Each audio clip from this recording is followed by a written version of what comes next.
Stick around in this video and I'm going to show you exactly how you can find the most motivated sellers in your market. I'm going to show you the source that we use to do that, and then the best channels for your marketing campaigns.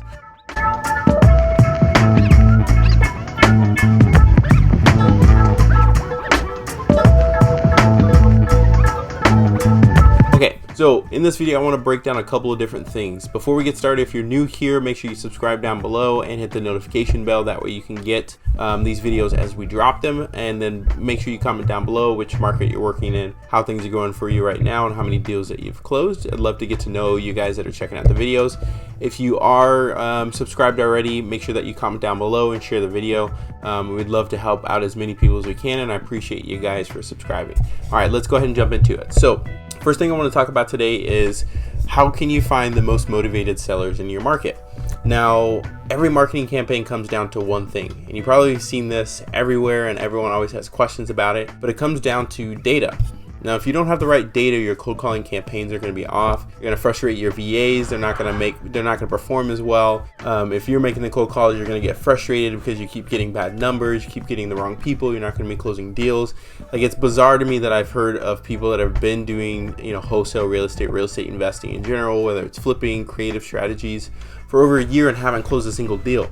Because we literally can find deals on Facebook Marketplace. Like, if you wanted to hustle and find a deal, you can find a deal that easy. There's so many deals to be had, and especially in a market like this where, there's landlords in distress. There is companies like Zillow and Open Door that are no longer buying houses right now. So there's so much opportunity. And if you're one of the people that have stepped back and said, I don't know what to do right now. I think I'm just going to hold off. I don't know what to do. I'm not going to buy any more houses or do any more marketing. I'm going to wait to kind of see what happens. You're missing out on one of the greatest opportunities to grow your business because there's so much opportunity to be had.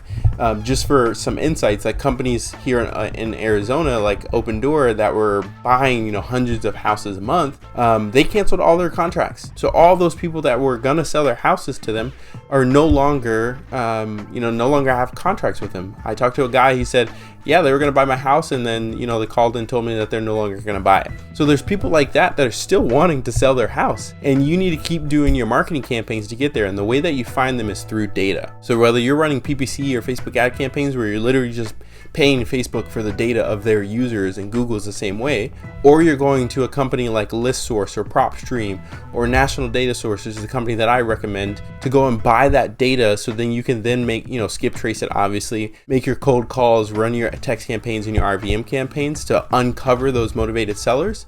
That's what you should be focusing on right now.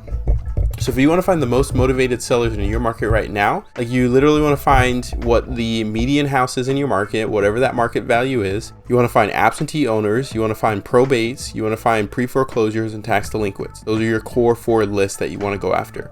And you should be cycling those every week. So you should have multiple campaigns going out to each one of those lists, because there are some weeks that are going to perform better. Some weeks a probate's going to perform better. You're going to pull more deals from that.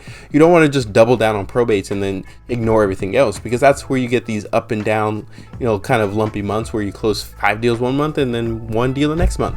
You want to be testing out a bunch of different data lists. And what I recommend, what I do with all of our clients when they come and work with us, is we actually come up with a data strategy. So like, we go out to National Data Source, we work with them pretty closely, and we say, hey, these are the types of lists that we want to buy.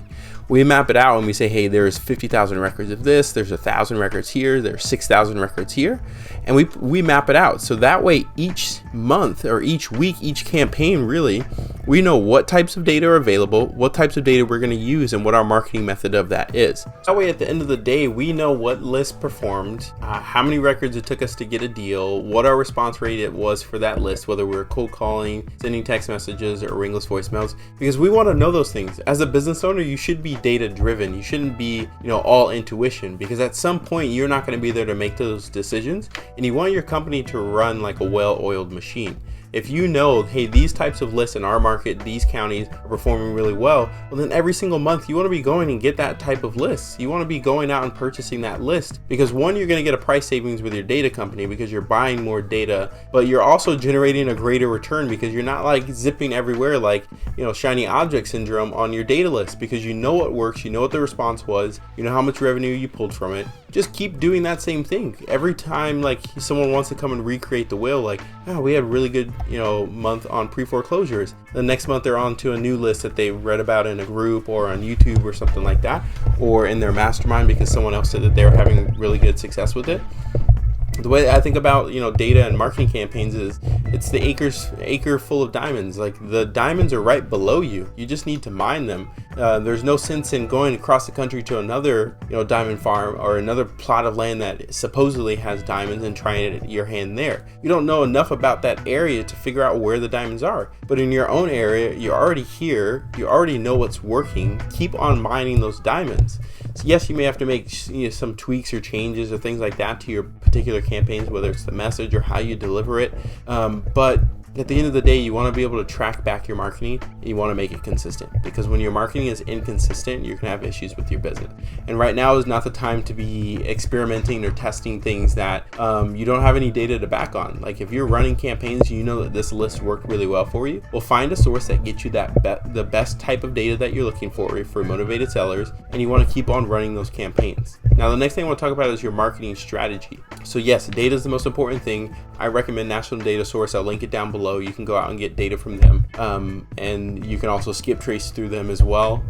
Pretty soon we'll have some coupon codes for all of the YouTube subscribers here, where you can go out and get some data at a discount from them. For now, just go ahead and reach out, tell them that we sent you their way, and then they'll give you our partner pricing until we have those codes ready for you. So the next thing that I want to talk about is your marketing message. So your marketing strategy and marketing campaign. So once you have the data, it's up to date, it's fresh data, whether it's probate, pre-foreclosure, tax delinquents, whatever's going on, whatever data list you want to use, your method of marketing is just as important as the data. Because if you're sending out a spammy kind of text message, no one's going to reply to that. But if you're sending a ringless voicemail with a conditional message and you have cold callers following up on it, who do you think is going to get that deal at the end of the day? The investor that only took time to run one campaign to it, or the investor that took time to do 8 different campaigns to it and follow up, and when they left a voicemail or they text back, they followed up on it for 20 days and they had multiple touches, whether it was a text or a phone call. That person is more likely going to get that deal than you. That's how you want to be with your data and with your marketing campaigns. You want to be relentless, and you want to set it up so it's a system, because life is crazy, especially right now. Like, people are looking for jobs, people are looking for toilet paper, people are looking for everything. So they may be busy when you're trying to reach out to them. And if you just text them once or put them on one ringless voicemail campaign, you're like, this doesn't work. Xavier said RVM and conditionals are going to work. It didn't work because you sent out one campaign and you didn't get any results. Like, how many people have given up after one try and are no longer in this business? There's probably a lot of them. The ones that stuck around and the ones that are still performing well right now are the ones that kept at it. Hey, this campaign didn't work. Let me try a different message. Hey, this campaign didn't work. Let me try this here differently. Hey, I didn't get in touch with them yet. Let me follow up 7 or 8 more times. That's how you're going to win in this business, and that's how your marketing strategies are going to be more effective, is by daisy chaining them together. So my suggestion on how you do these is you do a ringless voicemail with a conditional text message, because the carriers right now, if you're still sending SMS alone, are blocking a lot of those messages. If you're using words like property, if you're using things like offer, cash, investor, real estate, anything like that is probably going to get smacked down, or you're not going to get it delivered. And then also too, be careful with the compliance, because TCPA is a real thing. People are getting fined for it, and any text messaging software that you see out there that says, hey, we're TCPA compliant, is false. There's no such thing as a TCPA compliant text messaging software, because it's all in a gray area. So just be careful when you're using a software like that, thinking that you're protected because it says it's TCPA compliant. So once you've got the data down, once you got your marketing strategy down, the next thing that you do is track your campaign. Once you know, hey, I've got this many records, I'm running them these times of the week, I'm doing this type of campaign. You want to track the results of that. So that way you can say absentee list with 40% equity plus 5 years of ownership, market value of this, no companies, obviously, because you can't skip trace those. That list got us X amount of results, or X amount of responses, X amount of deals, and X amount of revenue. And you want to map that out. So that way next month when you're planning, like, hey, I need to go buy more data. One, where did you buy the data from? Did you get a response? Did you get deals from it? Did you generate revenue? If so, repeat that same thing next month. Like, don't shy away from it. Like, if it's working, keep doing it. Business owners, oftentimes we try to innovate ourselves out of business because we're trying to find something new, a new strategy, a new technique. And all we should be doing doing is doubling down on what worked. So that's all I wanted to leave you here with today, guys. Hopefully that helps. First thing is you want to plan a data strategy. You want to go out and get your core 4 list, which is your probates, your pre-foreclosures, absentees are really hot right now, and then any tax delinquents that you can pull. Obviously in non-disclosure states you can't pull some of those types of lists, so you want to look at high equity elderly.